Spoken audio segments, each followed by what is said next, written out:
So this is the year-end review series of 2024, and this video is about Warhammer. Now, I'm not all that knowledgeable about Warhammer. I've played a couple games of it. Lots of my friends have been into it, and I followed some of the lore and obviously have seen a lot of Warhammer since the 90s when I went to game stores and obviously Games Workshop stores, and briefly had an interview with Games Workshop to run I guess their community scene in the early 2000s. But that job never happened because while I had a lot of experience with management and that kind of stuff, the other person was more qualified in the sense that he played the games that I didn't. So it was kind of a dream job that never happened. But I do like Warhammer, and recently I bought myself my first set, and I'm not a big painter. I've mentioned that. So I'm actually getting someone else to paint it for me. So I'm cheating already. But I think you'll like when that set is painted. I'll do a video of it. I have an awesome concept for it. But in any case, so for 2024, let's see. We'll start with the championship, the 2024 World Championship of Warhammer, which were held in Atlanta, Georgia. And the event took place from November 21st to the 24th. The winner of Warhammer 40k was Folger Piles, or Folger Piles, I don't know which.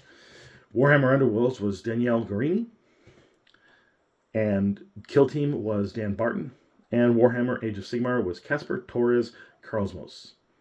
Hopefully I pronounced those names correctly.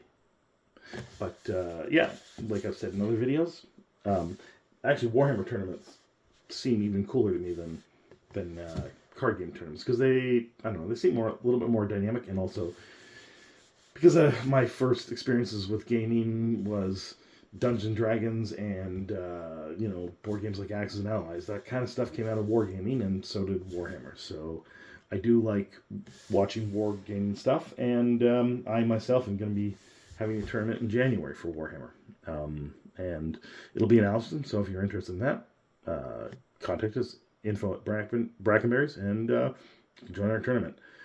There'll be some prizes, because I like giving away prizes. But anyways, I think it's important to recognize people who put a lot of effort into being the best at something. And these championships kind of do that. So we'll go into the releases. It's not quite like Magic or Pokemon, where they have like sets, as far as I can tell. It's more a release schedule of product that might be connected to various different formats they have, and I don't know. I don't follow the product schedule with Warhammer, and it seems less,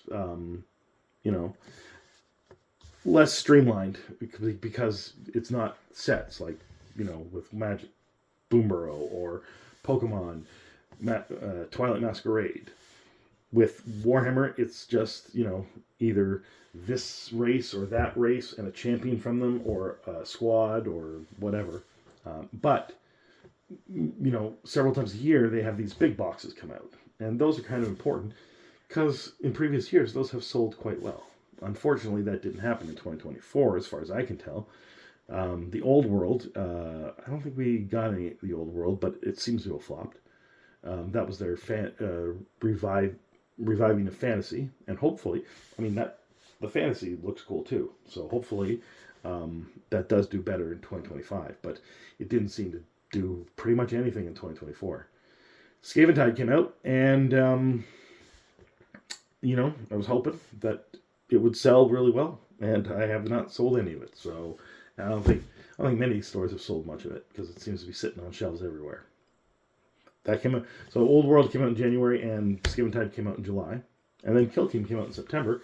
I think that sold okay. I don't think anyone bought it in my store, but I think that I can't see it being like I saw Scaventide being sold at prices that after eBay fees or whatever other website fees would be below what they paid for at distribution. So that is kind of flopping, and if you gotta sell it for a loss, that's not good. But I don't see that happening with Kill Team. So it seems like things are picking up for at least the big boxes. But there were good steady sales all year, besides the big box sales, and overall it was a good year for Games Workshop products.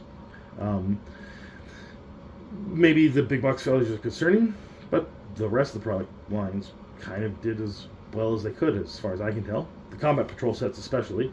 And the fact that those sell well is good, because that's an entry-level product to get people into the game. So the more the Combat Patrol sell, the better, and they're doing quite well. So on a side note, these other games, besides Pokemon, don't really have video games attached to them, but there wasn't a Pokemon video game released this year, but there was Space Marines 2, and that thing was lauded, and yeah, it seemed to have been a huge hit, and people love it, and it might have brought people to Warhammer. I don't know, but it certainly is good for the marketing of Warhammer. So that's Warhammer 2024 in review, and we'll go back to collectible card games in the next one with Lorcana, and we'll talk about that. So let me know if there's anything else you want to know about Warhammer, or what you think 2025 is going to bring.